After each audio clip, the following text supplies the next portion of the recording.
ओम अज्ञानतिमिरान्धस्य ज्ञानाञ्जनशलाकया सत्सुरोन्मिलितं येन तस्मै श्रीगुरुवे नमः। नमो ओं विष्णुपादाय कृष्णप्रेष्ठाय भूतले श्रीमदे भक्तिवेदान्तस्वामीति नामिने। नमस्ते सारस्वती देवे गौरवाणी प्रचारिणे निर्विशेषशून्यवादी भाषातदेशतारिणे। जय श्री कृष्ण चैतन्य प्रभु नित्यानंद श्री अद्वैत गदाधर श्रीवासदि गौरभक्तवृंद। हरे कृष्ण कृष्ण कृष्ण हरे हरे, हरे राम राम राम हरे हरे। ஹரே கிருஷ்ணா. பக்தர் எல்லாருக்கும் இனிமையான காலை வணக்கம். இன்றைய நாம ஜபம் ஜபா செஷனில் கலந்துட்டு இருக்கிற எல்லா பக்தர்களுக்கும் என்னுடைய பணிவான நமஸ்காரம். அப்போ 2-3 விஷயங்கள் இன்னைக்கு நம்ம பகிர்ந்துக்க இருக்கிறோம். ஒன்று இப்போ குரு மகாராஜை பற்றி சொன்னாங்க, குரு மகாராஜுடைய பிரார்த்தனையை பற்றி சொன்னாங்க, அதனுடைய தாற்பயம் என்ன. இரண்டாவது இந்த ஆடி அமாவாசை, இந்த ஆடி மாதம் இந்த அமாவாசை, இதை பற்றி நம்ம என்ன பண்ணணும், ஒரு வைஷ்ணவர் ஒரு கிருஷ்ண பக்தர் என்ன பண்ணணும். மூணாவது சனாதன் கோஸ்வாமியுடைய லீலைகளை பற்றி படிச்சுட்டு இருந்தோம், அதனுடைய தொடர்ச்சி. சரி, இப்போ நம்ம எல்லாருக்குமே ஆத்மீக வழிகாட்டியாக ஆச்சாரியர்கள் இந்த பூமிக்கு இறங்கி வர்றாங்க. அதாவது 2 விதமான ஆத்மாக்கள் உண்டு. 2 விதமான ஆத்மாக்கள். ஒன்று கட்டுண்ட ஆத்மாக்கள், இன்னொன்று முக்தி பெற்ற ஆத்மாக்கள். இப்போ நம்மளை மாதிரி உள்ளவங்க, இப்போ என்ன மாதிரி இருக்கிறவங்களாம் கட்டுண்ட ஆத்மாக்கள். இப்போ நாங்கள்லாம் கட்டுண்ட ஆத்மாக்கள், பந்தப்பட்ட ஆத்மாக்கள், இந்த ஜட உலகத்தில் வந்திருக்கோம், வீழ்ந்த ஆத்மா. ஆனால் ஆச்சாரியர்கள், குருமார்கள், தூய பக்தர்கள் அவங்கெல்லாம் பகவானுடைய மேற்பார்வையில் ஆன்மீக உலகத்திலேருந்து இறங்கி வர்றாங்க. இப்போது 2 விதமான ஆத்மா சொன்னோம் இல்லையா. ஒன்று நம்மளை போன்ற சாதாரண ஜீவாத்மன், ஒரு மகாத்மா. மகாத்மானம்ஸ்து மாம் பார்த்த தெய்வீம் பிரகிருதி மாஸ்ரிதா. பகவத்கீதையில் பகவான் என்ன சொல்கிறார், மகாத்மாக்கள் எனது மேற்பார்வையில் இந்த ஜட உலகத்துக்கு இறங்கி வர்றாங்க. தெய்வீம் பிரகிருதி, பகவானுடைய அந்தரங்க சக்தி. மகாத்மாக்கள், ஆச்சாரியர்கள், குருமார்கள், முக்தி பெற்ற ஆத்மாக்கள் பகவானுடைய அந்தரங்க சக்தியினுடைய மேற்பார்வையில் இருக்காங்க. பகவானுடைய அந்தரங்க சக்தி, ஆன்மீக சக்தியோடைய மேற்பார்வையில் இருக்காங்க, யோகமாய சக்தி. இப்போ நம்மளை மாதிரி உள்ள ஜீவாத்மாக்கள்லாம் இந்த ஜட உலகத்தில் மகாமாயை, பௌதிக சக்தியில் மகாமாயினுடைய பிடியில் இருக்கும், அறியாமையில் இருக்கும். அப்போ மகாத்மாக்கள் எதுக்கு இந்த பூமியில் இறங்கி வர்றாங்கன்னு சொன்னால், நம்மை போல கட்டுண்ட ஆத்மாக்களை, பந்தப்பட்ட ஆத்மாக்களை, வீழ்ந்த ஆத்மாக்களை மீட்டெடுப்பதற்காக வர்றாங்க. மீட்டெடுப்பதற்காக வர்றாங்க. கிறிஸ்தவத்தில் கூட சொல்லுவாங்க மீட்பர்கள்னு சொல்லுவாங்க. மீட்பர்கள்னா நம்மளை மீட்டெடுக்கிறவங்க. எதிலிருந்து? இந்த பௌதிக வாழ்க்கையிலிருந்து, பௌதிக பற்றுதலிருந்து, பௌதிக பந்தத்திலிருந்து, பிறப்பு இறப்புங்கிற சக்கர சுழற்சியிலிருந்து, அறியாமையிலிருந்து, இதிலிருந்தெல்லாம் நம்மளை மீட்டெடுக்கிறவங்க தன்னை உணர்ந்த ஆத்மாக்கள், முக்தி பெற்ற ஆத்மாக்கள். அவங்க ஆத்மீக லோகத்திலேருந்து இறங்கி வர்றாங்க. அப்போது ஸ்ரீல பிரபுபாதர், ராமானுஜாச்சாரியர், மாத்வாச்சாரியர், சனாதன் கோஸ்வாமி, ரூப கோஸ்வாமி, இவங்கெல்லாம் ஆத்மீக லோகத்தில் பகவானுக்கு நித்தியமான சேவனை பண்ணிட்டு இருக்கிறவங்க. அதுக்கப்புறம் குருமார்கள், அவங்களும் ஆத்மீக லோகத்தில் பகவானுக்கு நித்தியமாக சேவை பண்ணுறோம். உதாரணத்துக்கு இப்போ சொன்ன மாதிரி திரு ஜெயபதாக சுவாமி குரு மகாராஜ் அவர்கள், பானுசுவாமி மகாராஜ் அவர்கள், ராதாநாத் சுவாமி மகாராஜ் அவர்கள், லோகநாத் சுவாமி மகாராஜ், இந்த மாதிரி இஸ்கானில் இப்போ நடைமுறையில் இருக்கிற குருமார்கள். நம்முடைய அகில உலக கிருஷ்ண பக்தி இயக்கம் இஸ்கானானது மல்டி குரு சிஸ்டம், நிறைய குருமார்கள் இருக்காங்க. இப்போ சமீப காலத்தில் பார்த்தீங்கன்னா ஏறக்குறைய குருமார்கள் பிரபுபாவுடைய சீடர்கள் எண்ணிக்கை குறைஞ்சிக்கிட்டே வருது. ஏன்னா பிரபுபாவுடைய காலத்துக்கு அப்புறம் அவருடைய நேரடி சீடர்கள், பிரபுபாவுடைய மனோபாவம் என்ன, அவர் எப்படி இந்த கிருஷ்ண பக்தியை நம்ம பயிற்சி பண்ணணும்னு சொல்லி கொடுத்தார், எப்படி நடைமுறையில் ஒரு தூய பக்தராக ஆகிறதுக்கு முயற்சி பண்ணுறது, எப்படி ஒரு பக்தன் பகவான் மேலே அன்பை வளர்த்துக்கணும், கிருஷ்ண உணர்வு தத்துவங்களை புரிஞ்சுண்டு அதை நடைமுறையில் எப்படி பயிற்சி பண்ணணும்னு கண்ணு முன்னாடி வாழ்ந்து கொண்டிருக்கிற ஜீவாத்மாக்கள், வாழ்ந்து கொண்டிருக்கிற மகாத்மாக்கள். இப்போ இருக்கிற குருமார்கள்லாம் வந்து பிரபுபாவுடைய நேரடி சீடர்கள், தூய பக்தர்கள், ஆனால் குறைவாக தான் இருக்காங்க. ஆனால் நம்ம கண்ணு முன்னாடியே உதாரணமாக வாழ்ந்து கொண்டிருக்கிறோம். அதில் ஒருத்தர் தான் தவ திரு ஜெயபதாக சுவாமி குரு மகாராஜ் அவர்கள். நீங்கள் யோசிச்சு பாருங்க, சிறு வயதிலேயே இளமை பிராயத்திலேயே சன்னியாசம் எடுத்துக்கிட்டார். கிட்டத்தட்ட அவர் சன்னியாசம் எடுத்து 55 60 ஆண்டுகள் பக்கம் ஆயிடுச்சு. அப்போ 60 ஆண்டுகள் ஒரு சன்னியாசியாக இருக்கிறது ஒரு பெரிய சாதனை.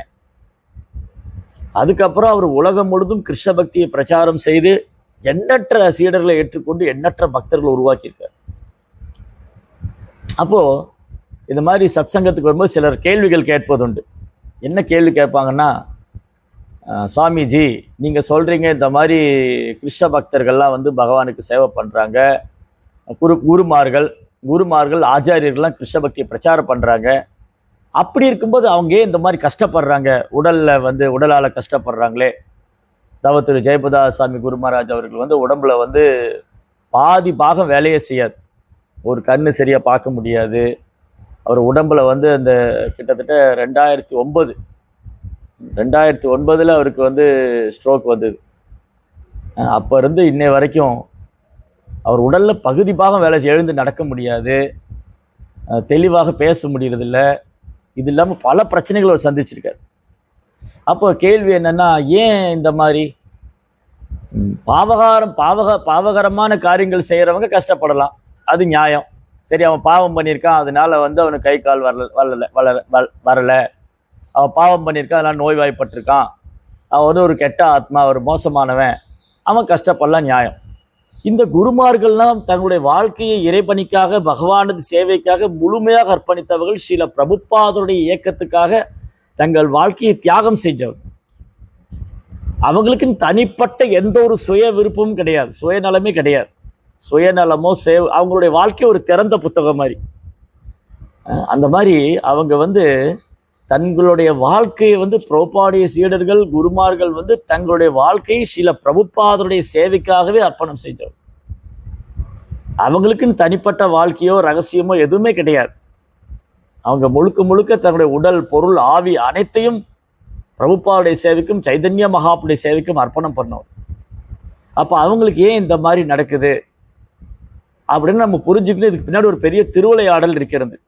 இதுக்கு பின்னாடி ஒரு பெரிய லீலை இருக்கு. 2 விதமாக நம்ம பார்க்கலாம். ஒன்று வந்து பௌதீக கண்ணோட்டத்தில் பார்க்கணும். பௌதீக கண்ணோட்டத்தில் பார்க்கும்போது அவர் உடல் செயல்படலை, அவரால் எழுந்து நடக்க முடியல, இதெல்லாம் வந்து பௌதீக கண்ணோட்டம். ஆத்மீக கண்ணோட்டத்தில் பார்க்கும்போது அவர் இந்த ஜட உலகத்தில் நான் இந்த சரீரம் அல்ல ஆத்மா என்று நிரூபித்து கொண்டிருக்கிறார். இப்போ நம்ம என்ன நிறைய தடவை படிக்கிறோம் இல்லையா? நம்ம பாகவதத்தில் நிறைய தடவை படிக்கிறோம், பிரபுபார் புத்தகத்தில் நிறைய தடவை படிக்கிறோம், பகவத்கீதையில் நிறைய தடவை படிக்கிறோம், நிறைய தடவை கேட்குறோம், திரும்ப திரும்ப கேட்குறோம். என்ன கேட்குறோம், என்ன படிக்கிறோம்? நான் இந்த உடல் அல்ல ஆத்மா, நான் நித்தியமானவன், நான் பகவானது சேவகன். இதை வந்து ஒரு நாளைக்கு 10-20 தடவையாவது நம்ம கேட்டிருப்போம். இப்படி பார்க்க போனால் ஆயிரக்கணக்கான முறை, 1000 முறை இதை பற்றி படிக்கிறோம், கேட்குறோம். ஆனால் அனுபவ ரீதியாக நம்ம உணர்றோமானா ரொம்ப குறைவு தான். அனுபவ ரீதியாக அந்த எக்ஸ்பீரியன்ஸ் நம்ம ஃபீல் பண்ணியிருக்கோமா, அந்த ரியலைசேஷன், அந்த அனுபவம் நமக்கு இருக்கான்னு கேட்டால் ரொம்ப குறைவு. இப்போ வந்து தமிழ் கீதாவில் நம்ம தினமும் காலையில் ஜபா செஷன் வச்சுருக்கோம். காலையில் 3:30 மணிக்கெல்லாம் ஜபா செஷன் ஸ்டார்ட் பண்ணிடுறோம். ஒரு சின்ன தலைவலி இல்லை ஒரு காய்ச்சல், நம்ம என்ன சொல்லிடுவோம், எனக்கு வந்து உடம்பு சரியில்லை அதனால் எனக்கு ஜபா செஷனுக்கு வர முடியல, எனக்கு உடம்பு சரியில்லை அதனால் சத்சங்கத்துக்கு வர முடியல, எனக்கு உடம்பு சரியில்லை அதனால் நான் வந்து இப்படி ஆகிட்டேன், எனக்கு மனசு சரியில்லை அதனால் நான் சத்சங்கத்துக்கு வரல, என் மனதில் ஒரே மன உளைச்சலாக இருக்குது, எனக்கு இதெல்லாம் நம்ம சொல்லுவோம். ஆனால் நீங்கள் ஸ்ரீல பிரபுபாதருடைய வாழ்க்கை வரலாறு, அவருடைய சரித்திரம் எடுத்து பார்த்தாலும் சரி, இப்போ இருக்கக்கூடிய தவ திரு ஜெயபதாக சுவாமி குரு மகாராஜ் அவருடைய வாழ்க்கை சரித்திரத்தை எடுத்து பார்த்தாலும் சரி, அவங்க வந்து உடலால் ஏற்படக்கூடிய பாதிப்புகளுக்கு பொருட்டாகவே இல்லை. உடலால் வரக்கூடிய துன்பங்களால் பாதிக்கப்படவே இல்லை. பிரபுபாதர் வந்து அமெரிக்கா போகும்போது 2 முறை அவருக்கு மாரடைப்பு ஏற்பட்டது. அது மட்டுமல்ல, அவர் போனது வந்து சொகுசு கப்பல் அல்ல, சரக்கு கப்பலில் போனார். Goods cargo ship. அது அது வந்து கார்கோ ஷிப், சரக்கு ஏற்றி போகக்கூடிய கப்பல். அது ஒன்றும் சொகுசு கப்பல், அப்படி 5 ஸ்டார் 3 ஸ்டார் கப்பல்லாம் இல்லை. அப்படியே சொகுசா அப்படி ஹாயா உட்காந்து போற கப்பல் இல்லை. அந்த மாதிரி வந்து எவ்வளவு கருணை இருந்தா, எவ்வளவு இரக்கம், எவ்வளவு தயாளு குணம் இருந்தா இந்த கட்டுண்ட ஜீவன்கள்லாம் கிருஷ்ணரை மறந்துருக்காங்க, அறியாமையில் இருக்காங்க. சைதன்ய மகாபுருடைய லீலைகளையும் அவருடைய போதனைகளையும் தெரியாம இருக்காங்களே. எப்படியாவது ஜீவன்களை பகவான்கிட்ட அழைச்சிட்டு போக வேண்டாமா, எப்படியாவது அவங்களுக்கு ஒரு வாய்ப்பு கொடுக்க வேண்டாமா அப்படின்னு சொல்லிட்டு இந்த மாதிரி தூய பக்தர்கள் இந்த பூமிக்கு வர்றாங்க. அப்ப அவங்க பகவானுடைய மேற்பார்வையில தான் வர்றாங்க. இதுல வந்து கவனிக்க வேண்டிய விஷயம் என்னன்னு சொன்னா, மகாத்மாக்கள், குருமார்கள், ஆச்சாரியன்மார்கள் பகவானுடைய மேற்பார்வையில தான் இந்த உலகத்துக்கு வர்றாங்க. அதுல எந்த சந்தேகம் முடியாது, மாற்று கருத்தே கிடையாது. அவர்களது சரீரம் ஆத்மீகமானது, அது பௌதிகமானதும் கிடையாது. நம்ம தினமும் காலையில நாம ஜபிக்கும் போது பகவானுடைய புனித நாமத்தை உச்சரிக்கக்கூடிய பக்தர்கள் தவிர்க்க வேண்டிய 10 குற்றங்கள் படிக்கிறோம். நம்ம இந்த சத்சங்கத்துல எவ்வளவு பேர் இதை ஞாபகம் வச்சிருக்கீங்க தெரியாது. 10 குற்றங்கள் பகவானுடைய புனித நாமத்தை உச்சரிக்கிற பக்தர்கள் தவிர்க்க வேண்டிய 10 குற்றம். என் அருமை பக்தர்கள் அனைவரும் தயவு செய்து இந்த 10 குற்றத்தை மனப்பாடம் செய்து வைத்துக் கொள்ள வேண்டும். இதை நாம் வாழ்க்கையில செய்யவே கூடாது. நாமத்துல ருச்சி ஏற்பட வேண்டும். அந்த நாமத்தினால பகவான் மேல கிருஷ்ணர் மேல நமக்கு பிரேமம் வர வேண்டும். அந்த நாமத்தை நாம் அனுபவிக்க வேண்டுமானால் இந்த 10 குற்றத்தை தவிர்த்தே ஆக வேண்டும். அதுல வந்து 3வது குற்றம், ஆன்மீக குருவை சாதாரண மனிதனா கருதுவது குற்றமாகும். ஆன்மீக குரு வந்து என்ன, அவரு ஆன்மீக குரு, அவரு நம்மள மாதிரி தான் இருக்காரு, சாப்பிட்றாரு, தூங்குறாரு, 2 கை 2 கால், என்ன அப்படி? அவரு நம்மள மாதிரி தான் இருக்காரு, பேசுறாரு, சிரிக்கிறாரு, சாப்பிட்றாரு, தூங்குறாரு, போறாரு, வராரு அப்படின்னு சொல்லி ஆத்மீக குருவை சாதாரண மனிதனா கருதுபவன் நரகத்துக்கே செல்வான்னு சாஸ்திரம் சொல்லி. ஆன்மீக குருவை சாதாரண மனிதனா கருதுறவன். அர்ச்சே ஷீலா விஷ்ணு குரு சு நரமதி வைஷ்ணவேரே ஜாதி புத்தி. சரி, இங்க வந்து நிறைய பேர் கேட்குறாங்க அந்த 10 குற்றங்கள் என்னென்னு. உங்களை வாட்ஸ்அப் குரூப்ல ஷேர் பண்ணுவாங்க. அதை வந்து இது வரைக்கும் தெரிஞ்சுக்காதவங்க, பகவானது புனித நாமத்தை உச்சரிக்கக்கூடிய பக்தர்கள் தவிர்க்க வேண்டிய 10 குற்றங்கள் இருக்கு. அதை நாம் தவிர்த்தே ஆக வேண்டும். அதை வந்து உங்களுக்கு வாட்ஸ்அப் குரூப்ல உங்க அட்மின் வந்து ஷேர் பண்ணுவாங்க, அதை நீங்க எடுத்துக்கலாம். அதை வந்து மனப்பாடம் செய்து கொண்டு தினமும் காலையில நாங்க கோயில்ல எல்லா இஸ்கான் டெம்பிள்லையும் பிரபுபார் என்ன ஒரு ஸ்டாண்டர்ட், என்ன ஒரு தரம் நிர்ணயிச்சிருக்காருன்னா, காலையில மங்களாரத்தி முடிஞ்சு நம்ம ஹரே கிருஷ்ணா மந்திரம் ஜபிக்கிறதுக்கு முன்னாடி இந்த 10 குற்றங்களை ஞாபகப்படுத்திக் கொள்ள வேண்டும். அதனாலதான் எல்லா இஸ்கான் டெம்பிள்லையும் சாண்டிங் பண்றதுக்கு முன்னாடி என்ன பண்ணுவோம், அந்த 10 குற்றத்தை ஞாபகப்படுத்திக்குவோம். ஏன்னா மறந்தும் கூட செஞ்சிடக்கூடாது, ஞாபக மறதியா கூட செஞ்சிடக்கூடாது. இல்ல நான் ஞாபக மறதியா குரு சாதாரண மனுஷனை நினைச்சிட்டேன், நான் ஞாபக மறதியா வைஷ்ணவரை தப்பா நினைச்சிட்டேன். No, there is no compromise. அங்க வந்து சமாதானத்துக்கு இடமே இல்லை. அதனால இந்த 10 குற்றங்களை தவிர்க்கிறது ரொம்ப ரொம்ப அவசியம். அதுல 3வது குற்றம் வந்து ஆன்மீக குருவை ஒரு சாதாரண மனிதனா கருதக்கூடாது, யதார்த்தமா எடுத்துக்கூடாது. ஆன்மீக குருவுடைய கட்டளைகளையும் அவரையும் ஒரு சாதாரண மனிதனா கருதவே கூடாது. ஆன்மீக குரு இறைவனின் பிரதிநிதியாக இருக்கின்றார். அதனாலதான் ஆன்மீக குரு தோன்றிய தினத்தை வியாச பூஜை என்று கொண்டாடுகிறோம். ஆன்மீக குரு தோன்றிய தினத்தை வந்து வியாச பூஜைன்னு கொண்டாடுறோம். ஆன்மீக குரு பகவானுடைய பிரதிநிதியா இருக்கார், கிருஷ்ணருடைய பிரதிநிதியா இருக்கார். அப்போ அவருடைய சரீரம் ஆன்மீகமானது. அப்போ அடுத்த கேள்வி வந்துடும், அப்போ அவருடைய சரீரம் ஆன்மீகமானது, அவர் பகவானுடைய உலகத்திலிருந்து இங்க வந்திருக்கார் அப்படின்னா அவர் ஏன் இந்த கஷ்டப்படணும்? இது வந்து முதல் காரணம். நான் இந்த சரீரம் அல்ல அப்படிங்கிறத வாழ்ந்து காண்பித்து கொண்டிருக்கிறார்கள். இப்ப நம்ம வந்து நீங்க நிறைய தடவை இந்த சத்சங்கத்துல வந்து பாகவத கதைகள்லாம் கேட்டிருப்பீங்க. பிரகலாத் மகாராஜா ஒரு தன்னை உணர்ந்த ஆத்மா, பாண்டவர்கள் ஒரு தன்னை உணர்ந்த ஆத்மா, பரீட்சித்து மகாராஜா ஒரு தன்னை உணர்ந்த ஆத்மா, பீஷ்ம தேவர் அம்பு படுக்கையிலே படுத்திருந்தார், அவர் ஒரு தன்னை உணர்ந்த ஆத்மா, பீஷ்மரின் ஓரொரு ரோமம், இந்த உடம்புல ரோமம்னு சொன்னா ரோம கூபம் அப்படின்னா இப்படி இந்த முடியை பிடிச்சு இழுத்தா ஒரு புள்ளி மாதிரி வரும். இந்த முடியை பிடிச்சு இழுத்தா ஒரு புள்ளி மாதிரி வருது இல்லையா, அதுக்கு ரோம கூபம்னு பேர். அந்த ரோம கூபம் ஓரொரு ரோமத்திலையும் அம்புகளால் தைக்கப்பட்டிருந்து பீஷ்மருடைய உடல்ல. அர்ஜுனுடைய அம்புகளால் தைக்கப்பட்டு ஓரொரு ரோமமும் அந்த அம்பு படுக்கையில படுத்திருக்காரு. அவர் வந்து ஷார்ட் பெட்ல படுக்கல, ரொம்ப அப்படி சொகுசான மெத்தையில எல்லாம் படுத்துட்டு இருக்கல, அல்ல அப்படி ஈஸி சேர்ல உட்காந்து மகாபாரத யுத்தத்தை பார்த்துட்டு இருக்கல. அவர் அம்பு படுக்கையில படுத்திருக்கார், அம்பு படுக்கையில. அப்போ இந்த மாதிரி பக்தருடைய சரித்திரமெல்லாம் பாகவத்துல கேட்டிருக்கோம். இவங்கெல்லாம் தன்னை உணர்ந்த ஆத்மாக்கள், தூய பக்தர்கள், இப்படிலாம் கேட்டிருக்கோம். ஆனா இது கேட்குறோமே, இந்த மாதிரிலாம் சாத்தியமாகுமா? சிலர்லாம் கேட்பாங்க. இப்போ நாங்களாம் சத்சங்கத்தில் வந்து உபன்யாசங்கள் பண்ணும்போது கோயிலுக்கு வரக்கூடிய பக்தர்கள், வைஷ்ணவர்கள் நிறைய கேள்வி கேட்பாங்க கிளாஸ் முடிஞ்சோடனே. அதில் ஒரு கேள்வி என்னென்னா, பிரபு இதெல்லாம் சாத்தியமாகுமா? பிரகலாதர் மாதிரி நம்மளால் வாழ முடியுமா? பாண்டவர்கள் மாதிரி இருக்க முடியுமா? குந்தி தேவி மாதிரி இருக்க முடியுமா? பீஷ்மர மாதிரி இருக்க முடியுமா? இதெல்லாம் அவங்க அந்த காலத்துல எல்லாம் பண்ணாங்க. அவங்கெல்லாம் தூய பக்தர்கள், பகவானுடைய உலகத்திலேருந்து வந்தவங்க, பகவான் கூடயே இருந்தவங்க, அதெல்லாம் ஒரு லீலையாக செய்தார்கள் அப்படிலாம் வந்து கேட்பாங்க. இதெல்லாம் நமக்கு சாத்தியமாகுமா? நம்மெல்லாம் ஒரு கட்டுண்ட ஜீவன், பந்தப்பட்ட வாழ்க்கையில் இருக்கோம், நமக்கெல்லாம் அது சாத்தியமாகுமா? சாத்தியமாகுமா என்ற கேள்விக்கான பதில் இங்க இருக்கு. ஏன் சாத்தியமாகாது? பிரபுபாதர் வந்து அந்த வயோதிகமான காலத்துல வந்து அமெரிக்கா போய் எவ்வளவு உற்சாகமாக தன் குருவுடைய கட்டளையை நிறைவேற்ற வேண்டும் என்ற ஒரே காரணத்துக்காக வேண்டி அவர் தன்னுடைய வயோதிகத்தையும் பொருள்படுத்தாம, உடல் இருக்கிற உபாதைகளையும் பொருள்படுத்தாம அவர் கிருஷ்ண பக்தியை சுற்றுப்பயணம் செஞ்சு, சூறாவளி சுற்றுப்பயணம் செஞ்சு பிரச்சாரம் செய்தார் ஸ்ரீல பிரபுபாதர். எவ்வளவோ இன்னல்கள், உடல் ஒத்துழைக்காது, சிலப்போ காய்ச்சல் வந்துடும், சிலப்போ வந்து மார்பு நெஞ்சு வலியை எடுக்கும். ஆனாலும் பிரபுபாதர் வந்து உற்சாகமாக கிருஷ்ண பக்தி பிரச்சாரம் பண்ணிட்டு இருந்தார். அந்த ஸ்ரீல பிரபுபாதர்கிட்ட என்ன உற்சாகம் இருந்ததோ, அவர்கிட்ட என்ன ஒரு வேகம் இருந்ததோ, அதெல்லாம் அவருடைய சீடர்கள்ட்ட பார்க்கலாம். குறிப்பாக தாவத்திரு ஜெயபதாக சாமி குரு மகாராஜ் அவர்கள் இன்றைக்கும் வந்து அவர் பல பொறுப்புகளை கையில் வச்சிருக்கார். பிரபுபாதர் வந்து அன்னைக்கு என்னென்ன சேவைகள்லாம் கொடுத்தாங்களோ அந்த சேவைகள்லாம் தன் கையில் வச்சிருக்கார். அதை ஒன்றொன்றாக கவனமாக செய்து வர்றார், ரொம்ப உற்சாகமாக ஆர்வமாக செய்து வர்றார். அவர் எந்த இடத்துல இருந்தாலும் கிருஷ்ண பக்தியை பிரச்சாரம் பண்ணிட்டு, மருத்துவமனையில் போனாலும் அங்கே இருக்கிற டாக்டர், நர்சஸ் அவங்களுக்கும் கிருஷ்ண பக்தி கொடுத்துட்டே இருக்கார், எங்கே போனாலும் சரி.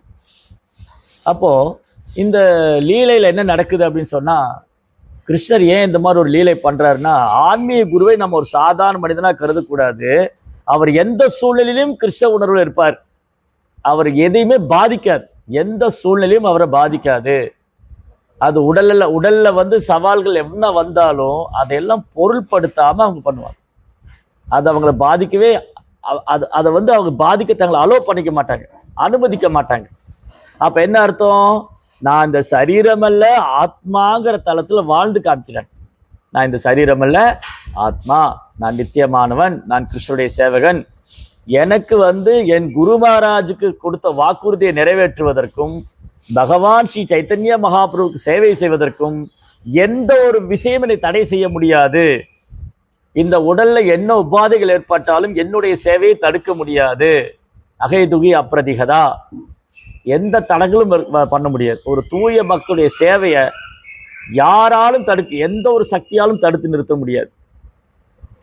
அதனால இது வந்து ஒரு அற்புதமான ஒரு விஷயம். நம்ம என்ன கவனிக்கணும்னு சொன்னா, அவங்க நம்ம கண்ணு முன்னாடியே வந்து இந்த உடல் எல்லாம் ஆத்மான்னு வாழ்ந்து காமிக்கிறாங்க. இத்தகு மகாத்மாக்கள், தூய பக்தர்கள் நாம் காண்பதும் தரிசிப்பதும் மிக மிக அரிதானது, மிகவும் அரிது. இந்த ஜட உலகத்துல, குறிப்பா கலியுகத்துல ஒரு தூய பக்தனை காண்பது ரொம்ப அரிதானது. ஆனா இப்ப கொஞ்சம் பேர் இருக்காங்க, அவங்களுக்கு வயசாகிக்கிட்டே இருக்கு. வயசாக அப்படியே அவங்க உடல்ல சில பிரச்சனைகள் வருது. எப்ப இந்த ஜட உடல் நம்ம எடுத்துக்கிட்டோமோ அதுல வந்து இன்ப துன்பங்களை அனுபவிக்கணும். ஆனா ஆன்மீக குருவானவர் இந்த இரட்டிப்பு தன்மைகளுக்கு அப்பாற்பட்டவராக இருக்கார். அவர் வந்து இந்த உடலால் வரக்கூடிய இன்ப துன்பங்களால் பாதிப்படைவதில்லை. பகவத்கீதையில வந்து கிருஷ்ணர் வந்து ஒரு தன்னை உணர்ந்த ஆத்மாவுக்கு ஸ்தித பிரக்ஞா, ஸ்திததிர் முனி, அவர் எப்படி இருப்பார், ஒரு தன்னை உணர்ந்த ஆத்மா எப்படி இருப்பார், எப்படி நடந்துக்குவார், எப்படி பேசுவார், என்ன செய்வார்ங்கிறத அப்படியே அர்ஜுனன் கேட்டே வருவார், கிருஷ்ணர் பதில் சொல்லிட்டே வருவார். அதெல்லாம் இப்போ அழகாக பொருத்தி பார்க்கலாம் ஒரு ஆன்மீக குரு இடத்துல. சரி சுவாமி, இப்போ என்ன பண்ணுறது, அப்போ ஏன் இதெல்லாம் நடக்குது? அவர் தான் ஒரு தன்னை உணர்ந்த ஆத்மா, அதனால அவர் இதெல்லாம் பாதிப்படைறதில்லை, நமக்கெல்லாம் கஷ்டமாக இருக்கே, என்ன பண்ணுறது? அப்போ நாம் இப்படி பிரார்த்தனை செய்யலாம். என்ன பிரார்த்தனை செய்யலாம்? ஓ சைத்தன்ய மகாபிரபு கிருஷ்ணா, ஓ ஆன்மீக குருவானவரே, நீங்கள் ஒரு தன்னை உணர்ந்த ஆத்மா, நீங்கள் ஒரு தூய பக்தர், நீங்கள் ஒரு வைஷ்ணவ ஆச்சாரியர், குருமார்களை எனக்கு ரொம்ப பிரியமாக, எல்லார் மேலேயும் ரொம்ப பிரியமாக இருக்கீங்க. உங்கள் சங்கம் எங்களுக்கு எப்போவுமே வேணும். உங்களை மாதிரி ஒரு தூய பக்தருடைய வழிகாட்டுதலும் உங்கள் சங்கமும் எப்போ எங்களுக்கு இருக்கணும், எங்களை வழிகாட்டணும், எங்களை உற்சாகப்படுத்தணும். அதற்கு வேண்டி நாங்கள் உங்களுடைய தாமரை திருவடிகளை பிரார்த்தனை செய்கிறோம். எதற்காக வேண்டி பிரார்த்தனை செய்கிறோம்? அவருடைய ஆசீர்வாதம் எப்போ நமக்கு இருக்கணும், அவருடைய சங்கம் எப்போ நமக்கு இருக்கணும், அவருடைய வழிகாட்டுதல் எப்போ நமக்கு இருக்கணும். அதுதான் நம்முடைய பிரார்த்தனை. ஏன்னா குரு முடிவு பண்ணிட்டாரு அப்படின்னு சொன்னால், இப்போ பீஷ்மருக்கு ஒரு வரம் இருக்கு. பீஷ்மருடைய வரம் என்னன்னா இச்சா மரணம். அவங்க அப்பா சொன்னார், பீஷ்மா நீ விரும்பும் போது உன் உடலை விடலாம், நீ விரும்பும் போது உன் உடலை விடலாம் அப்படின்னு அவங்க தந்தையார் சந்தனு மகாராஜா பீஷ்மருக்கு ஒரு வரம் கொடுத்துருக்க. அதே மாதிரி தான் பகவான் ஸ்ரீ கிருஷ்ணரும் அவரது தூய பக்தர்களும் இந்த பூமிக்கு இறங்கி வர்றாங்க. அவங்க விரும்பும் போது வருவாங்க, அவங்க விரும்பினா திரும்ப போயிடுவாங்க. அதனால நம்ம கிருஷ்ணருக்கும் குருவுக்கும் கட்டளை போட முடியாது, நீங்கள் இங்கே தான் இருக்கணும் அப்படிலாம். நம்ம வேண்டிக்கலாம் கிருஷ்ணர்கிட்ட, ஓ கிருஷ்ணா இந்த குரு மகாராஜா எங்களை ஆசீர்வதிக்கணும், அவருடைய சங்கம், அந்த மாதிரி ஒரு தூய பக்தருடைய சங்கம் எங்களுக்கு வேணும். ஏன்னா தூய பக்தரை காண்பதே ரொம்ப சிறப்பு. அப்படின்னா அவருடைய வழிகாட்டுதல் கிடைக்குது, அவருடைய சங்கம் கிடைக்குது, அவர்கிட்ட கேட்குறோம், அவர்கிட்ட தீட்சை பெற்றுக்கிறோன்னு சொன்னால் நம்ம பிறவி பயனை அடைஞ்சிடலாம் சொல்லணும். நம்ம இந்த வாழ்க்கையில் பிறந்த பயனை அடைந்து விட்டோம்னு சொல்லலாம். அதுதான் முக்கியம். அப்போது நம்ம என்ன பிரார்த்தனை செய்யலாம்? எங்கள் குரு மகாராஜா எப்போவுமே எங்கள் கூட இருந்து எங்களை வழி நடத்தணும் அப்படின்னு தான் பிரார்த்தனை செய்யணும். கிருஷ்ணர்கிட்டே அதுதான் பிரார்த்தனை. கிருஷ்ணா, திரு ஜெயபதாசாமி குரு மகாராஜ் அவர்களே எங்கள் கூட அவர் நீண்ட காலம் இந்த பூமியில் இருக்கு நாங்கள் விரும்புகிறோம். நாங்கள் எல்லாருமே அவர் நீண்ட காலமாக இந்த பூமியிலேருந்து அவருடைய சங்கம் எங்களுக்கு கிடைக்கணும், அவருடைய ஆசீர்வாதம் எங்களுக்கு கிடைக்கணும், அவருடைய வழிகாட்டுதல் எங்களுக்கு கிடைக்கணும். அந்த மாதிரி ஒரு சுத்த பக்தரை, தூய பக்தரை காண்பதே அபூர்வமாக இருக்கு. அப்படி இருக்கும்போது அவர் நீங்கள் திரும்ப கூப்பிட்டுக்கிட்டீங்கன்னா நாங்கள் என்ன பண்ணுவோம்? எங்களை யார் வழி நடத்த? நாங்கள் அனாதை ஆயிட மாட்டோமா அப்படின்னு பிரார்த்தனை செய்யலாம். அப்போது இந்த மாதிரி நம்ம பணிவாக அன்பாக வேண்டுகோள் வைக்கும்போது ஆன்மீக குருவும் கிருஷ்ணரும் நம்முடைய பிரார்த்தனையை எல்லா பக்தர்களும் உலகெல்லாம் இருக்கிற பக்தர்கள் சேர்ந்து ஒருங்கிணைந்து எங்கள் குரு மகாராஜோடைய ஆசீர்வாதம் எங்களுக்கு வேணும், அவர் எப்போ எங்கள் கூட இருக்கணும், நீண்ட காலம் எங்களோடு இருந்து எங்களை வழி நடத்தணும், அவருடைய வழிகாட்டு, அந்த மாதிரி பிரார்த்தனை செய்யும்போது குருவும் கிருஷ்ணரும் நம்முடைய பிரார்த்தனையை செவிசாய்ப்பார்கள். அதுக்கப்புறம் இன்னொரு முக்கியமான விஷயம் என்னென்னா, சீடர்கள் தீட்சை பெற்ற சீடர்கள் தவறுகள் எதுவும் செய்யாமல், இந்த 4 விதிமுறைகளை மீறாமல் அவங்க தன் குருவுக்கு கொடுத்த வாக்குறுதியில் நிலைச்சி நிற்பாங்க அப்படின்னு சொன்னால், குருவுக்கு கொடுத்த வாக்குறுதியில் உறுதியாக இருப்பாங்கன்னு சொன்னால், அந்த சீடர்கள் பாவம் செய்யாமல் இருந்தாங்கன்னா அது குருவை பாதிக்காது. சில நேரங்களில் என்ன ஆகுது, சீடர்கள் சில பாவங்களை செய்யும்போது அது குரு அதை ஏற்றுக்கொள்ள வேண்டியது. இயேசுநாதர் சிலுவையில் அறையும் போது இயேசுநாதர் சொல்றாரு, ஓ ஆண்டவரே, பரலோகத்தில் இருக்கும் பரமபிதாவே, ஆண்டவரே, இந்த பாவிகளை வெறுத்து விடாதீர்கள், அவர்கள் பாவங்களை வெறுத்து விடுங்கள், அவர்கள் பாவங்களை யாம் ஏற்றுக்கொள்கிறோம். இதுதான் வைஷ்ணவர், இதுதான் ஆச்சாரியர், அவர் தான் குரு. அப்போ எப்போ நம்ம குருகிட்ட தீட்சை வாங்குறோமோ அப்போ குரு நம்மளை தூய்மை செய்கிறார், நம்முடைய பாவங்களை எல்லாம் ஏற்றுக்கிறார். அப்புறம் என்ன அர்த்தம்? அதுக்கப்புறம் பாவம் செய்யக்கூடாதுன்ற அர்த்தம். இதுவரை நான் செய்த பாவகாரியங்களை இதனை புனிதப்படுத்தி விடுகிறார்.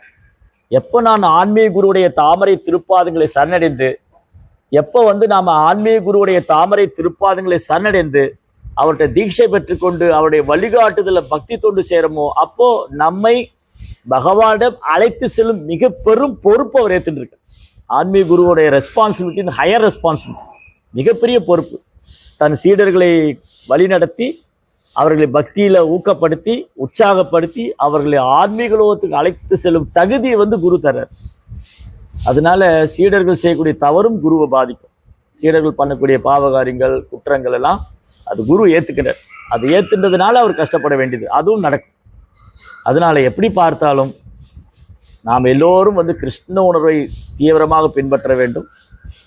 ஆச்சாரியரிடத்திலும் பகவானிடத்திலும் பிரார்த்தனை செய்யணும், அவருடைய சங்கம் வேணும். இப்போ சனாதன் கோசாமி பற்றி படிச்சுட்டு இருந்தோம் நம்ம போன வகுப்பில். சனாதன கோசாமி விருந்தாவனத்தில் சக்கரேஸ்வர் தீர்த்தம், சக்கரேஸ்வர் மகாதேவ்னு ஒரு கோயில் இருக்கு. கோவர்த்தனம் பரிக்கிரமா பண்றவங்க, கோவர்த்தன கிரிவலம், கோவர்த்தன மலையை சுற்றி வரக்கூடிய இடத்துல சக்கரேஸ்வர் மகாதேவ் அப்படின்னு ஒரு கோயில் இருக்கு. சக்கரேஸ்வர் மகாதேவ். அந்த மகாதேவர் கோயில்ல வந்து சனாதன் கோசாமி என்ன பண்ணுவார்னா, கோசாமிகளை பொறுத்த வரைக்கும் தூய பக்தர்கள், ரொம்ப ரொம்ப பணிவானவங்க, ரொம்ப எளிமையானவங்க. அவங்க ஒரு பெரிய மாளிகையோ கோபுரமெல்லாம் கிடையாது. ஒரு சின்ன ஒரு குடிசையில தங்கியிருப்பாங்க. ஒரு நாள் ஒரு மரத்தடியில் இருப்பாங்க, இன்னொரு நாள் இன்னொரு மரத்தடியில் இருப்பாங்க. ஒரு நாள் ராதா குண்டத்தில் இருப்பாங்க, ஒரு நாள் கோவர்த்தன மலையில் இருப்பாங்க, ஒரு நாள் யமுனா நதிக்கரையில் இருப்பாங்க. அவங்க பாட்டுக்கு ஹரே கிருஷ்ணா கிருஷ்ண கிருஷ்ணா ஹரே ஹரே, ஹரே ராம ராம ராம ஹரே ஹரே நாம ஜபம் பண்ணி சாஸ்திரம் எழுதிட்டு சைதன்ய மகாபிரபு அவங்க என்னென்ன சேவை கொடுத்தாங்களோ அதெல்லாம் பண்ணிட்டு இருப்பாங்க. அப்போ ஒரு நாள் சனாதன் கோசாமி சக்கரேஸ்வர் மகாதேவ் கோயிலில் வந்து தங்கியிருக்கார். ரொம்ப அழகான ஒரு கோயில், கோவர்த்தன மலை அடிவாரத்தில் சக்கரேஸ்வர் மகாதேவ். அந்த கோயிலில் தங்கிட்டு சனாதன் கோசாமி நாம ஜபம் பண்றார், சாஸ்திரங்களுக்கெல்லாம் விளக்கம் கொடுக்குறார். அங்க வந்து பக்தி தன் சைதன்ய மகாபிரபு அவருக்கு கொடுத்த சேவைகள்லாம் பண்ணிட்டு இருக்கார். அங்க வந்து என்ன ஆகும்னா, சாயந்தரம் ஆச்சுன்னா சூரியன் அஸ்தமனம் ஆனதுக்கு அப்புறம் நிறைய பூச்சிகள்லாம் வர ஆரம்பிக்கும். நிறைய பூச்சிகள், சின்ன சின்ன வண்டுகள், கொசுக்கள், இந்த மாதிரி நிறைய இன்செக்ட்ஸ் எல்லாம் வரும், பூச்சிகள். அது வந்து சனாதன் கோசாமியுடைய சாதனைக்கு வந்து பெரும் தடையாக இருந்தது. சரியா புத்தகம் எழுத முடியறது இல்லை, சரியா ஜபம் பண்ண முடியல. சாதனை, அதாவது சாஸ்திரங்களை அந்த அந்த விளக்கம் கொடுக்கறதுக்கெல்லாம் வந்து ஒரு ஒரு அட்மாஸ்பியர் வந்து ரொம்ப சுமூகமா இல்லை. அந்த சூழ்நிலை வந்து ரொம்ப சாதகமா இல்லை, ரொம்ப தொந்தரவா இருக்கு. இந்த பூச்சிகள்லாம் வந்து தொந்தரவு பண்ணிக்கிட்டே இருக்கு. அப்போ வந்து என்ன முடிவு பண்ணாரு, அப்போ இந்த இடம் வேண்டாம். சக்கரேஸ்வர் மகாதேவ் கோயில் ரொம்ப அழகான இடம் தான், கோவர்த்தன மலை அடிவாரத்தில். ஆனால் சாயந்தரம் ஆனால் நிறைய பூச்சிகள்லாம் வருது, ரொம்ப தொந்தரவா இருக்கு, எழுத முடியறது இல்லை. அதனால நாளைக்கு வேற இடத்துக்கு போயிடலாம், இந்த இடத்த விட்டுட்டு நாளைக்கு வேற இடத்துக்கு போயிடலாம், வேற எங்கேயாவது போயிடலாம்னு சொல்லி சனாதன் முடிவு பண்ணியிருக்கார். அன்றைக்கு முடிவு பண்ணிட்டு அன்று இரவு ஓய்வு எடுக்கிறார். இந்த இரவு ஓய்வுன்னா 1 மணி நேரம் 2 மணி நேரம் தான். கோசாமியுடைய வாழ்க்கையில தூக்கமே 1 மணி நேரம் 2 மணி நேரம், சிலப்போ அதுவும் கிடையாது. நம்ம அதை இமிட்டேட் பண்ணவும் முடியாது. நம்ம இமிட்டேட் பண்ணால் நம்ம ஆஸ்பத்திரியில் போய் படுத்துக்க வேண்டியதுதான். நம்ம ஒரு நாளைக்கு குறைந்தபட்சம் 6 மணி நேரம் ஓய்வு எடுக்கணும். குறைந்தபட்சம் 6 மணி நேரம். நைட்டு 9:30 மணிக்கு படுத்தா 10, 12, 12, 1, 2, 3, 6, 3:30 எந்திரிச்சு. சராசரி மனிதனுக்கு 6 மணி நேரம் ஓய்வு அவசியம். 6 மணி நேரம் ஓய்வு, 6 மணி நேரம் சாதனை, 6 மணி நேரம் சேவை, 6 மணி நேரம் வந்து மற்ற வேலைகள்லாம். ஒரு நாளைக்கு நம்ம வாழ்க்கையை 6 பிரிச்சுக்கணும். பழைய சினிமாவில் 8 பிரிச்சுக்கணும், நாங்கள் நம்ம 6 பிரிச்சுக்கணும். எப்படி 6 பிரிக்கணும்? 6 மணி நேரம் உறக்கத்திற்கு, 6 மணி நேரம் சேவைக்கு, 6 மணி நேரம் நம்ம சாதனைக்கு, 6 மணி நேரம் மற்ற விஷயங்களுக்கு. வேலைக்கு போகிறவங்க வேலைக்கு போகலாம், ஸ்கூலுக்கு போகிறவங்க ஸ்கூலுக்கு போகலாம், காலேஜ் போகிறவங்க காலேஜ் போகலாம். அப்படி 24 மணி நேரத்தையும் நாம் வந்து பயன்படுத்தி கொள்ள வேண்டும். ஏன்னா காலம் பொன். ஒரு நிமிஷம், இப்போ மணி வந்து 6:46. இந்த 6:45 திரும்பி வருமா? வராது. அந்த 6:45 போனது தான், திரும்ப வராது. எவ்வளோ பொற்காசுகள் கொடுத்தாலும் திரும்ப வராது. அப்போ சனாதன் முடிவு பண்ணாரு, சரி வேண்டாம், நம்ம எங்கிருந்து போயிடலாம் அப்படின்னு. அன்று என்ன பண்ணார் மகாதேவர், இந்த பூச்சிகளுக்கெல்லாம் ஒரு தேவதை இருப்பார். எல்லாத்துக்கும் ஒரு தேவதை உண்டு. பாவ தேவதை, ஏகாதசி தேவதை, அப்புறம் வந்து ஒவ்வொருத்துக்கும் ஒரு தேவதை. கிட்டத்தட்ட 33 கோடி தேவி தேவர்கள். 33 கோடி தேவி தேவர்ல ஒரு தேவதை வந்து யாருன்னா, இந்த பூச்சிகளுக்கெல்லாம் ஒரு தேவதை இருக்கு.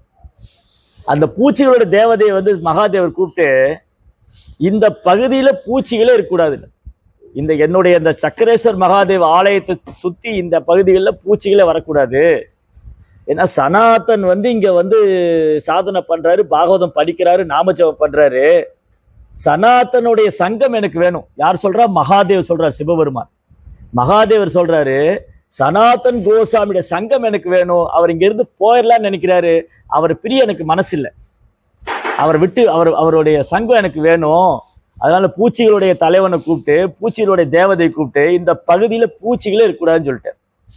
அப்புறம் சனாதன் சொன்னா, நீங்க போக வேண்டாம், இங்கே இருங்க, இங்கே இருந்து நீங்க சாஸ்திரமெல்லாம் எழுதுங்க.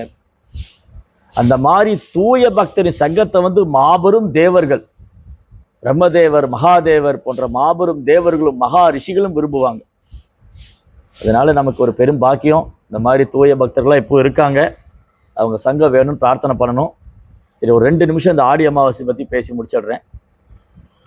பொதுவாக வந்து அமாவாசை திதி அது வந்து முன்னோர்களுக்கு தர்ப்பணம் செய்வது வழக்கம். எல்லாரும் முன்னோர்களுக்கு தர்ப்பணம் செய்வாங்க. பித்ரு வழிபாடு, பித்ரு பக்ஷா, இந்த மாகாளய பக்ஷா வரும், மாகாளய பக்ஷா, பித்ரு பக்ஷா, ஆடி அமாவாசை, தை அமாவாசை, சித்ரா பௌர்ணமி, இதெல்லாம் வந்து நம்ம ஊரில் மக்கள் வந்து பித்திருக்களை வழிபடுவாங்க. ஏன்னா பித்திருக்கள் என்ன கதி அடைஞ்சிருக்காங்க தெரியாது. நம்ம முன்னோர்கள்லாம் வந்து இந்த உடலை விட்டு போனவங்க என்ன கதி அடைஞ்சிருக்காங்க, அவங்க நரகத்தில் இருக்காங்களா, சொர்க்கத்தில் இருக்காங்களா, பித்திருலோகத்தில் இருக்காங்களா, இல்லை வேறு உடம்பு கிடைக்காம கஷ்டப்பட்டுக்கிட்டு இருக்கிறாங்களா, நமக்கு தெரியாது. அப்போ என்ன பண்ணுவாங்க, அந்த குடும்பத்தார் வந்து அந்த குடும்பத்தில் குறிப்பாக புத்திரன், அந்த குடும்பத்தை சார்ந்த ஆண்மகன் வந்து அந்த பித்திருக்களுக்கு தர்ப்பணம் செய்கிறது வழக்கம். பித்திரு வழிபாடு. அவங்களுக்கு வந்து அவங்களுடைய திதி வரும்போது அந்த ஐயர் பிராமணரை வர வச்சு அந்த பிராமணருக்கு தட்சிணையெல்லாம் கொடுத்து, அரிசி வாழைக்காய் எல்லாம் கொடுத்து அந்த பிராமணருக்கு தட்சிணை கொடுத்து தர்ப்பணம் செய்வாங்க, பித்திரு தர்ப்பணம். இது வந்து ஒரு சமய சடங்கு. இந்த சமய சடங்கு வந்து கட்டாயம் செய்து ஆக வேண்டும். யாருன்னு சொன்னால் கிருஷ்ண பக்தியை தீவிரமாக ஏற்றுக்கொள்ளாதவங்க, கிருஷ்ண பக்தியில் இல்லாதவங்க, குறைந்தபட்சம் 16 மாலை ஜபிக்காதவங்க, அப்புறம் பாகவதம் பகவத்கீதை படிக்காதவங்க, தினமும் வீட்டில் பூஜை மண்டபம் அமைத்து பகவானுக்கு நிவேதனம் செய்யாதவங்க, பக்தியே செய்யாதவங்க, கிருஷ்ண உணர்வில் இல்லாதவங்க, சாதாரணப்பட்ட மக்கள் இந்த பித்ரு கர்மாவை செய்து ஆக வேண்டும், செய்தே ஆக வேண்டும். யாரு? கிருஷ்ண உணர்வில் இல்லாதவங்க. ஸ்ரீல பிரபுபாதர் என்ன சொல்றாரு அப்படின்னா, நீங்க பகவத்கீதை 1ஆம் அத்தியாயத்துல 40ஆம் ஸ்லோகத்துல பொருளுரையில பிரபா எழுதியிருக்கார். பொருளுரை என்ன, அர்ஜுனன் என்ன சொல்வாருன்னா கிருஷ்ணர்கிட்ட, சங்கரோ நரகாயைவ குலஜானாம் குலசச்சக பதந்தி பிதரோகியேஷாம் லுப்த பிண்டோதகிரியா. அர்ஜுனன் சொல்றாரு, கிருஷ்ணா, இந்த வீட்டில் பெரியவங்களாம் இறந்து போயிட்டாங்கன்னா சங்கரோ நரகாயைவ, அந்த அவங்களுக்கு செய்ய வேண்டிய கடன் அந்த பித்ரு கடனை ஒழுங்கா செய்யலைன்னா அவங்க நரகத்துக்கு போவாங்க நான் கேள்விப்பட்டிருக்கேன். சங்கரோ நரகாயவ குலஜானம் குலசச்ச, குல தர்மத்தை விட்டுட்டாங்க, பித்திருக்களுக்கு இறந்து போன முன்னோர்களுக்கு தர்ப்பணம் செய்யறதில்லை அப்படின்னு சொன்னா அவங்க நரகத்துக்கு போவாங்க நான் கேள்விப்பட்டிருக்கேன். அதனால அவனுக்கு அந்த எள்ளும் தண்ணியும் அந்த கொடுக்கக்கூடிய அந்த பிண்ட தானத்தை செய்யணும் அப்படின்னு அர்ஜுனன் செய்யாம போயிடுவாங்க. எப்போ அந்த குல தர்மம்லாம் விட்டுட்டான்.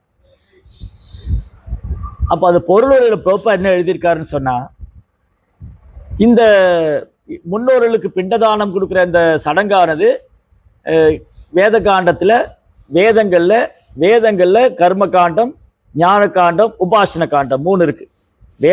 வேதாளி வந்து வேதத்தில் கர்ம காண்டம்னு ஒரு பகுதி இருக்கு, ஞான காண்டம் ஒரு பகுதிக்கு, உபாசன காண்டம்னு ஒரு பகுதி. கர்ம காண்டம்னா என்னென்ன கர்மா செஞ்சா என்ன பலன் கிடைக்கும், பித்திருக்களை வழிபட்டா என்ன கிடைக்கும், தேவி தேவதை வழிபட்டா என்ன கிடைக்கும், இந்த யாகம் பண்ணா என்ன கிடைக்கும், அந்த யாகம் பண்ண, இந்த மாதிரி பலநோக்கு கர்மங்கள் இருக்கு, ஃப்ரூட்டிவ் ஆக்டிவிட்டிஸ். ஞான காண்டத்துல மோட்சத்துக்கான பாதை என்னன்னு சொல்லியிருக்கு. உபாசன காண்டத்துல என்னென்ன வழிபாடு இருக்கு, அந்த வழிபாடுடைய பலன்கள் என்னன்னு சொல்லியிருக்கு. அப்போ பிரபுபாதர் என்ன சொல்றாரு, இந்த முன்னோர்களை வழிபடக்கூடிய இந்த பித்ரு தர்ப்பணம் செய்யக்கூடிய இந்த கர்ம காண்டமானது என்னது, எல்லாராலும் பின்பற்றப்பட வேண்டும். ஆனா ஒரு கிருஷ்ண பக்தர் வந்து அவங்க வீட்டுல விஷ்ணுவுக்கு பூஜை மண்டபம் அமைத்து தினமும் பகவானுக்கு மங்களார்த்தி பண்றாரு. அதிகாலை இருந்துச்சு மங்களார்த்தி பண்றாரு. ஹரே கிருஷ்ணா கிருஷ்ண கிருஷ்ண ஹரே ஹரே, ஹரே ராம ராம ராம ஹரே ஹரே நாம ஜபம் செய்யறாரு. அதுக்கப்புறம் அவர் வந்து வைஷ்ணவருடைய சங்கத்தில் இருக்காரு. அவர் பகவத்கீதை பாகவதம் படிக்கிறாரு, சத் சங்கத்துல தவறாம கலந்துக்கிறாரு. அவர் 4 விதிமுறைகளை தீவிரமா பின்பற்றாரு. பகவான் விஷ்ணுவுக்கு பூஜை மண்டபம் அமைத்து தினமும் விஷ்ணுவுக்கு பிரசாதம் நிவேதனம் பண்றாரு அப்படின்னு சொன்னா அவர் எண்ணற்ற முன்னோர்களை விடுவிக்க முடியுங்கிறார். அவர்கள் வந்து எண்ணற்ற முன்னோர்களை, 1-2 இல்லை, ஆயிரக்கணக்கான முன்னோர்களை பித்திருக்களை விடுவிக்க முடியும் ஒரு கிருஷ்ண பக்தரால. அதனால கிருஷ்ண உணர்வை யார் தீவிரமா எடுத்துக்கிறாங்களோ அவர் யாருக்கும் கடன்பட்டவர் இல்லைன்னு பாகவதம் சொல்லுது. ஏன்னா இந்த உலகத்துல பிறந்த ஒரு ஜீவாத்மா கடன்காரனா தான் இருக்கு. இப்ப தமிழ்நாட்டுல சொல்றாங்க, ஒரு தமிழன் தலையிலையும் கடனை சுமத்தி வச்சிருக்காங்க அப்படின்னு. அந்த கடன் பக்கம் நம்ம போக வேண்டாம், அது அரசியல், அதை விட்டுருவோம். ஆனா ஜீவாத்மா இந்த பூமியில பிறக்கும் போதே கடனாளியா தான் பிறக்கிறான். என்ன சுவாமி புதுசா இருக்கே, நான் யார்ட்டையும் கடன் வாங்கவே இல்லையே. இல்ல, நம்ம இந்த பூமியில பிறக்கும் போதே கடன்காரங்க தான். முதல்ல நம்ம தாய் தந்தையருக்கு கடன் பட்டிருக்கோம், நம்ம பெற்ற அப்பா அம்மாவுக்கு. 2வது தேவர்களுக்கு கடன் பட்டிருக்கோம். இந்திரா, சந்திரா, வருணா, அக்னி, வாயு. அப்புறம் ரிஷிமார்கள், வியாசதேவர், நாரதர், அகஸ்தியர், புலஸ்தியர், இவங்களுக்கெல்லாம் கடன் பட்டிருக்கோம். சாஸ்திரம் கொடுத்துருக்காங்க, எப்படி வாழணும்னு சொல்லி கொடுக்குறாங்க. தேவ, ரிஷி, மற்ற ஜீவராசிகள். இப்போ கோமாதா வந்து நமக்கு பால் கொடுக்குது, கோமாதாவுக்கு கடன் பட்டிருக்கோம். எருது நிலத்தை உழுது பயிராக்குது, காலை எருதுக்கு கடன் பட்டிருக்கோம். அப்போ கோமாதாவுக்கு கடன் பட்டிருக்கோம். தேன் பூச்சி இருக்கு இல்லையா, அது தேனை எடுத்து வந்து கொடுக்குது, அதுக்கு கடன் பட்டிருக்கோம். இந்த உலகத்துல எண்ணற்ற தாவரங்கள் இருக்கு, அதை உண்டு வாழ்றோம், அதுக்கு கடன் பட்டிருக்கோம். அப்போ மற்ற ஜீவராசிக்கு கடன் பட்டிருக்கோம். தேவர்களுக்கு கடன் பட்டிருக்கோம், அப்புறம் வந்து பெற்றோர்களுக்கு கடன் பட்டிருக்கோம், மற்ற ஜீவராசி கடன் பட்டிருக்கோம். முன்னோர்கள் ஒரு குறிப்பிட்ட சமுதாயத்துல பிறந்ததுனால அந்த அந்த வம்சத்துல வர முன்னோர்களுக்கு நம்ம கடன் பட்டிருக்கோம். தேவ, ரிஷி, பூதாப்த, பித்ருனா. இப்படி இந்த கடனெல்லாம் அடைக்கணும்னு பார்த்தா இந்த ஜென்மத்துல முடியாது. அது கடன் சுமை அதிகமாயிட்டே தான் இருக்கு, அடைக்க முடியாது. ஆனா பாகவதம் சொல்றது ஒரு வழி இருக்கு. யார் ஒருத்தர் பகவான் அச்சுதன், பகவான் கிருஷ்ணனுடைய தாமரை திருப்பாதத்தை பூர்ணமாக அடைக்கலம் கொண்டு அவருக்கு பக்தி தொண்டு செய்யறாரோ, இந்த கடனெல்லாம் ஹோல்சேல் அப்படி ஒரே ஷாட்ல கிளியர் ஆயிடும். ஒரு சின்ன சின்ன கடனை அடைக்க வேண்டாம். இப்போ உதாரணத்துக்கு உங்களுக்கு எல்லாம் புரியுற மாதிரி சொல்றேன். நாங்கள் ஆட்சிக்கு வந்தால் விவசாய கடை அப்படியே தள்ளுபடி செய்து விடுவோம். அப்ப என்ன பண்ணாங்க, விவசாயிகள் கொஞ்சம் கொஞ்சமா கடன் வாங்கினாங்க. இதை இவங்க ஆட்சிக்கு வந்தோன்னா இது ஃபுல்லா கிளியர் பண்றோம்னு சொல்றாங்க இல்லையா, ஹோல் ஷாட்ல அப்படியே. இது ஒரு எக்ஸாம்பிளுக்காக சொன்னேன். அதே மாதிரிதான் நம்ம கிருஷ்ண பக்தி பண்றதுனால நம்ம யாருக்குமே கடன்பட்டவங்க கிடையாது.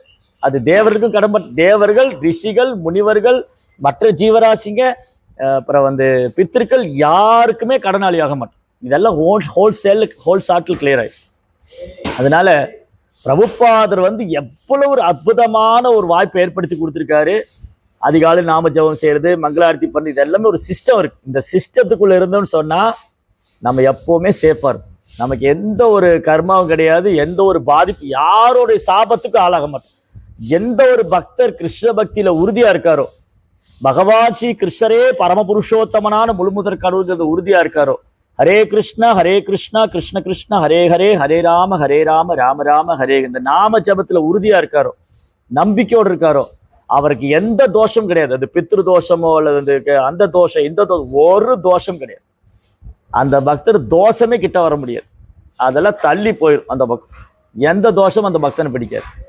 அதனால கிருஷ்ண பக்தியை தீவிரமா எடுத்துக்கிறது ரொம்ப ரொம்ப அவசியம். அதுல இன்னும் சில பக்தர் கேட்பாங்க, ஐயோ நாங்க எவ்வளவு நாள் பண்ணிட்டு இருந்தோமே, அதை விட்டுறலாமா, என்ன பண்ணலாம், அது வேற. இவ்வளவு நாள் நாங்க வந்து பண்ணணும், இப்ப பண்ணணுமா வேண்டாமா, பண்ணலாமா வேண்டாமா, சோ மெனி டலமா, நிறைய கேள்வி. அப்ப என்ன பண்ணலாம்னா ஒரு வைஷ்ணவ முறைப்படி நம்ம செய்யலாம். ஏன்னா ஆல்ரெடி நம்ம வந்து கிருஷ்ணவாசியில் இருக்கிறதுனால இது ஒரு சடங்கா செய்ய வேண்டியதில்லை. பக்திங்கிறது சடங்கு கிடையாது. பக்திங்கிறது இறைவன் மேல அன்பு, ஆத்மார்த்தமா செய்யுது.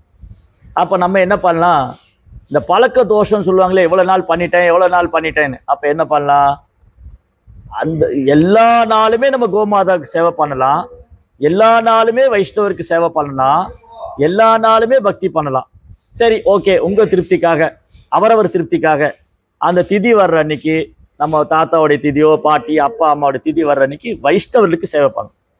வைஷ்ணவருக்கு தட்சிணை கொடுக்கறது, வஸ்திரம் வாங்கி கொடுக்கறது, அப்புறம் கோமாதாவுக்கு சேவை பண்றது, இது வந்து பண்ணணும், ஆத்மீகமா பண்ணணும். நான் வந்து கிருஷ்ண பக்தியில முன்னேற்றம் அடையணும், அந்த ஆன்மாவுக்கு கிருஷ்ணருடைய கருணை கிடைக்கணும் அப்படின்னு பிரார்த்தனை பண்ணிக்கிறேன். அது ஒரு சடங்கா செய்யாம ஒரு ஆத்மீகமான முறையில செய்யலாம். சைத்தன்ய மகாபிரபு இந்த ஒரு விஷயம் சொல்லி முடிச்சார். எனக்கு ரொம்ப நேரம் பேசிட்டேன். சைத்தன்ய மகாபிரபு தன் தந்தையாருக்கு வந்து ஸ்ராத்தா கொடுக்கறதுக்காக கயை போனார். கயா வந்து ஸ்ராத்தாக்கு உண்டான இடம். அங்க நேரா விஷ்ணுடைய பாதத்துல அர்ப்பணம் செய்வாங்க, அந்த பிண்ட தர்ப்பணம் பண்ணுவாங்க, அங்க தர்ப்பணம் செய்வாங்க கயால். சைத்தன்ய மகாபிரபு கயையில போனப்போ அங்க ஈஸ்வரபுரிக்கு ஒரு பரம பாகவதரை சந்திக்கிறார். ஈஸ்வரபுரி அவர் தான் சைத்தன்ய மகாபிரபு குரு கூட. ஈஸ்வரபுரி சந்திச்ச உடனே சைத்தன்ய மகாபிரபு பரமபுருஷோத்தமனான முழுமுதற் கடவுள் ஒரு தண்டம் தரையில விழுற மாதிரி அப்படி சாஷ்டாங்கம் நமஸ்காரம் பண்ணார். அவர் நமஸ்காரம் பண்ணிட்டு எழுந்த உடனே ஈஸ்வரபுரியை பார்த்து சொல்றாரு, நான் எந்த நோக்கத்துக்காக கயா வந்தனோ அது பூர்த்தி அடைந்து விட்டது. நான் எந்த நோக்கத்துக்காக கயா வந்தனோ அது பூர்த்தி அடைந்து விட்டது. உங்களை மாதிரி ஒரு தூய பக்தரை தரிசனம் செய்ததுனால, சந்திச்சதுனால என்னுடைய தந்தையார் மட்டும் இல்ல, என்னுடைய வம்சத்துல ஆயிரக்கணக்கான முன்னோர்கள் விடுபட்டுட்டாங்க. என்னுடைய தந்தையார் மட்டும் இல்ல, ஓ பூரியே, ஓ பூரிபாதா, ஓ ஈஸ்வர பூரிபாதா, பிரபுபாதா, உங்களை நான் தரிசனம் பண்ணனால, உங்களை மாதிரி ஒரு தூய பக்தரை நான் தரிசனம் பண்ணதுனால, என்னுடைய அப்பா மட்டும் இல்ல, என்னுடைய முன்னோர்கள் எண்ணற்ற பேர் மோட்சம் அடைஞ்சிட்டாங்க, என்னுடைய கயா யாத்திரை முழுமை அடைஞ்சதுன்னு. அப்போ இன்னைக்கு பேசின ஒட்டுமொத்த விஷயத்திலையும் நம்ம ஒரு விஷயம் கவனமா எடுத்துக்கணும், ஒரு தூய பக்தரை காண்பது அரிது. அதனால இன்னைக்கு தூய பக்தர்களா இருக்காங்க, அவங்களுடைய சங்கத்தை எடுத்துக்கணும், அவங்களுக்கு சேவை பண்ணணும், அவங்களுக்காக பிரார்த்தனை பண்ணணும். ஹரே கிருஷ்ணா. ஜெய் ஸ்ரீல பிரபுபாத் கி ஜெய்.